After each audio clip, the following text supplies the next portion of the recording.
Hello everyone, welcome back to Storekeeper Farmstead. Okay, today's video, we're going to walk you through the farm.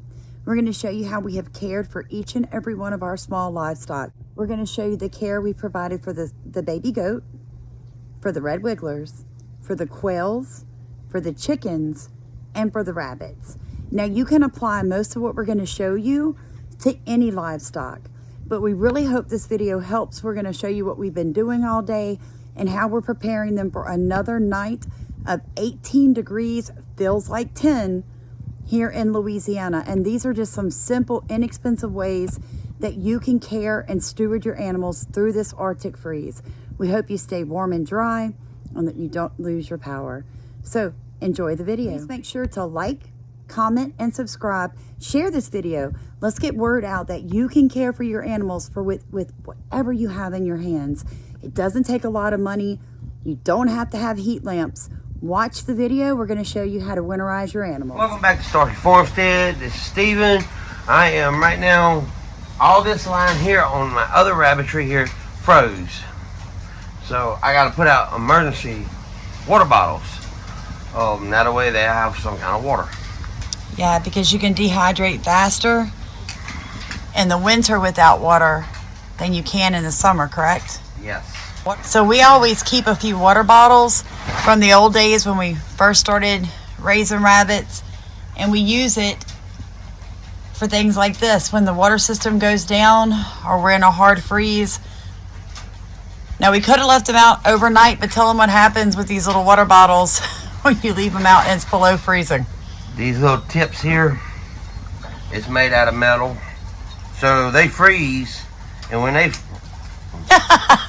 freeze, it busts this little plastic right here. Yeah, it does. So the best thing that you can do is, do what you can to keep your main watering system going, but always have a few bottles that you can rotate among your herd of rabbits, and make sure that you can bring them what we call emergency water. All right, the second thing we're going to be doing out here, because it is still 19 degrees here in southeast Louisiana this morning, with oats, whole kernel oats. And the reason would be, guys, whole kernel oats have 28% protein, okay? So even your high protein pelleted feed that you give to like your grow outs and your pregnant does is only 18%. So what we do when the weather gets like this, only in the winter do we feed them whole kernel oats. You pour that in there for them, and you want to do that early in the morning. Let them start eating it. It's going to start to raise their body temperature up faster than a pellet will, and you don't need as much. It doesn't take very much to get their body temperatures up, and that's what you want to do when the weather's cold like that. You can tell I bedded down with hay last night. They ate most of it, and they played in the rust, and some of them bedded on top of what they didn't eat. So I'm going to replace that hay right now to keep their underbellies warm and to give them something to eat on throughout the day before I bring their pellets to them this afternoon. Another thing you're going to want to do, you're going to want to feed them at the height of the warmth for that day. For today, that means at 2 o'clock, the temperature is going to be as high as it's going to get, then it's going to begin to dip. So at 2 o'clock, every animal on this farmstead will be fed, water, bedded, and shut in to wherever they're going to sleep through the night. That way we're trapping whatever heat we could from the day, essentially keeping them warmer. If you wait until 5 or 6 this evening to feed out your animals, when they begin to digest their food, their body temperature dips a little bit, so it goes down, okay? It takes like an hour after eating for the body to process that. So you're actually going to harm them by feeding them later in the evening thinking you're doing something right. Stephen taught me that. Feed them when it is at the warmest for the day. Like I said, today that's going to be 2 o'clock. So everything will be fed, water, bedded, and closed in to trap what heat we can, because it's going to get back down to about 18 degrees tonight, and it's going to feel like it's 10. So for southeast Louisiana, that's pretty darn cold, guys. Since the temperature is only 19 degrees right now, these water bottles that we just put out are going to freeze, literally are going to freeze. As soon as a rabbit stops drinking, within 5 or 10 minutes, the nipples will go ahead and freeze. So how we do it is we put the water out for about 15-20 minutes. We come pick up the bottles, we go defrost them, we put in some more water, and then we wait a little while, we put them back out. We do not leave these bottles out all day. It's not going to get above freezing. So what does that tell you? The water is going to what? Freeze. So something I've learned, and I thank God for my husband, is I have a lot of book knowledge, but I don't have a lot of common sense. So a lot of things I kind of miss. Like I think, oh hey, the main rabbitry watering system has frozen. So let me go put out water bottles.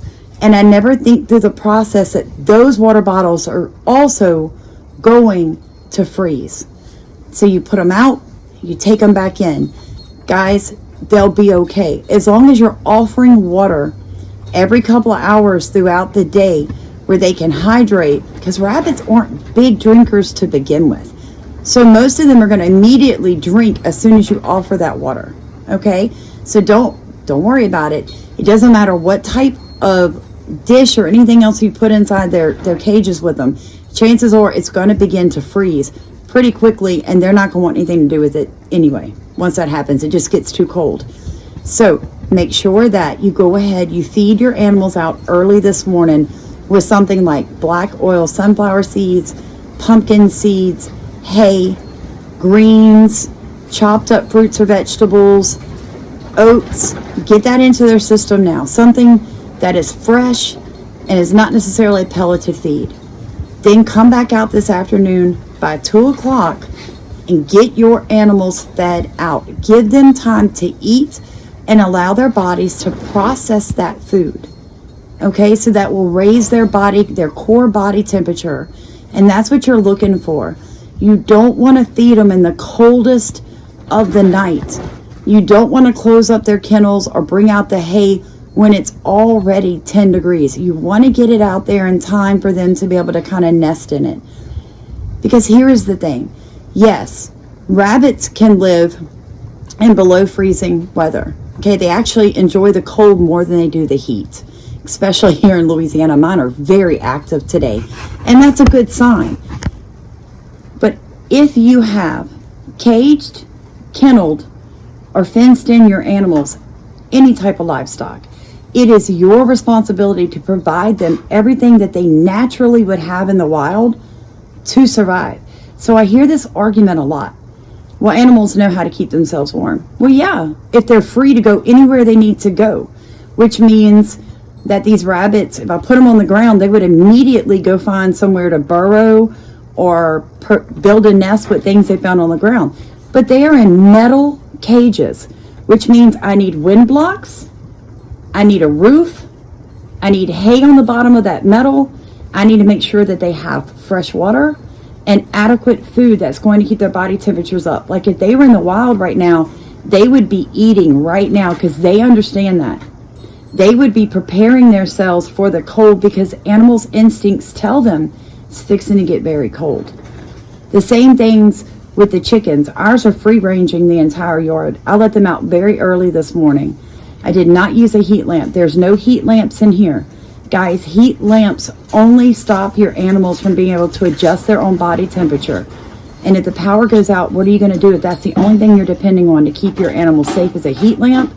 You need to rethink your system, okay?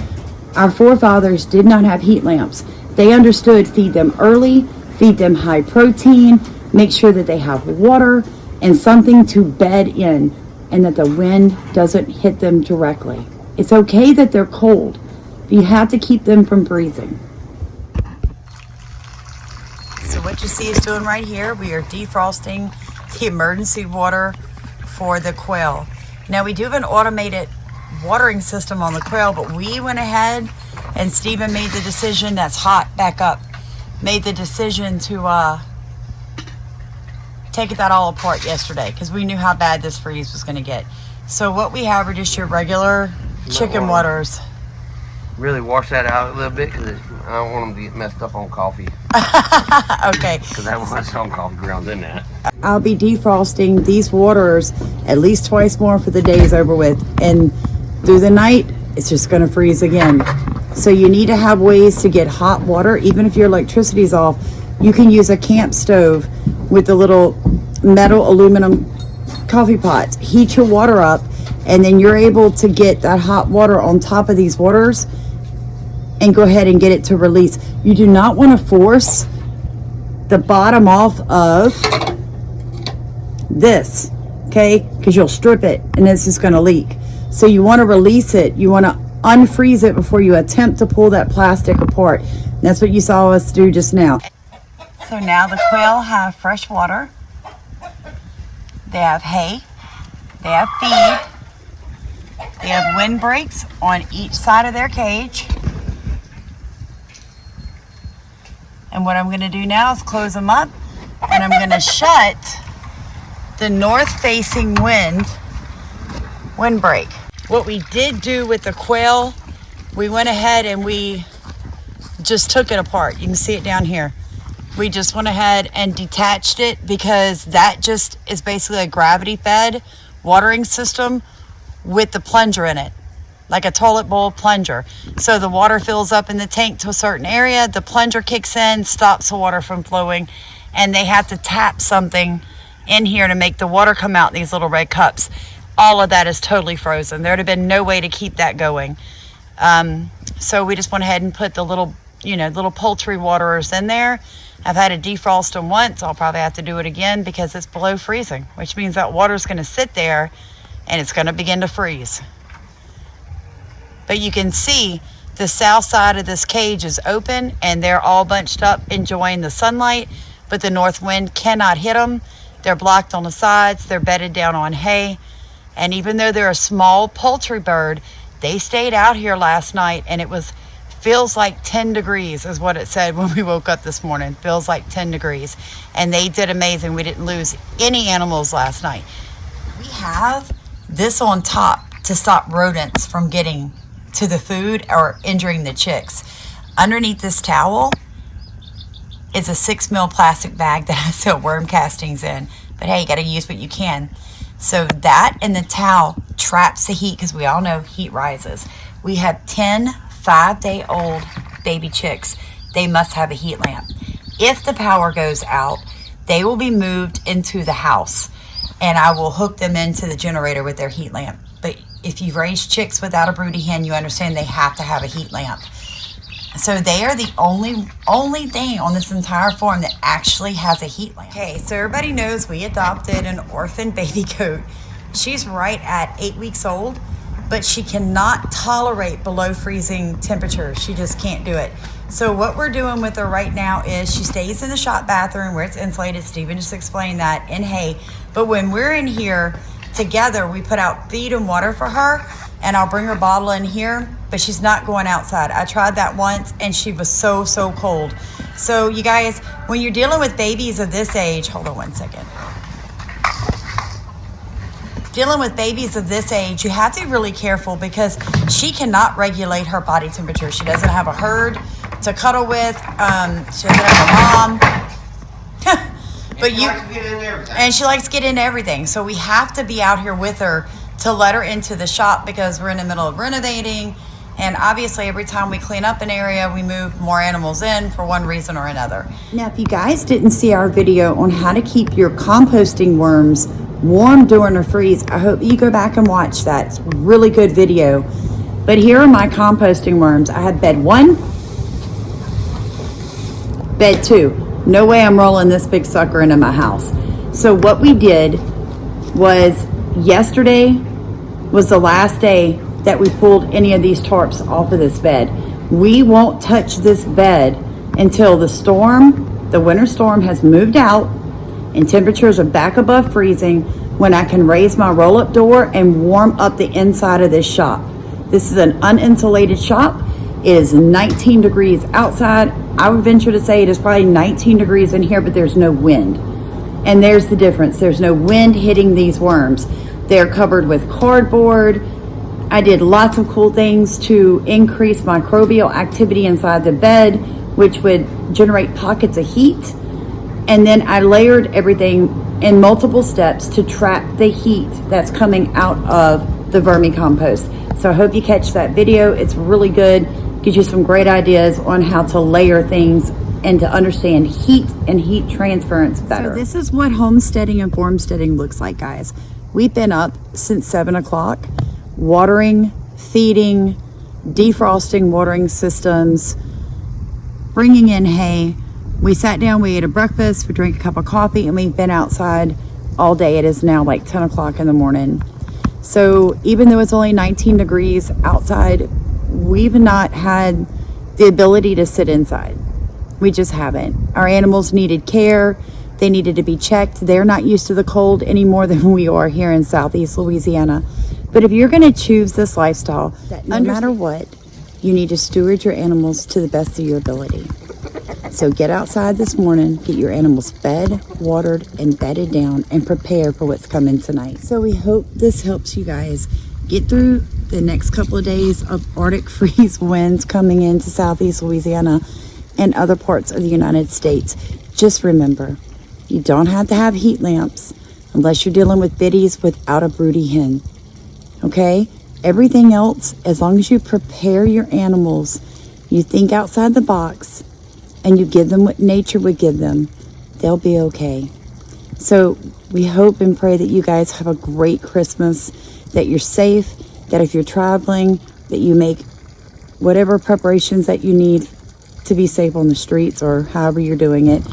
Please like, comment, and subscribe. Thank you for rowing in our boat, and thank you for letting us row in yours.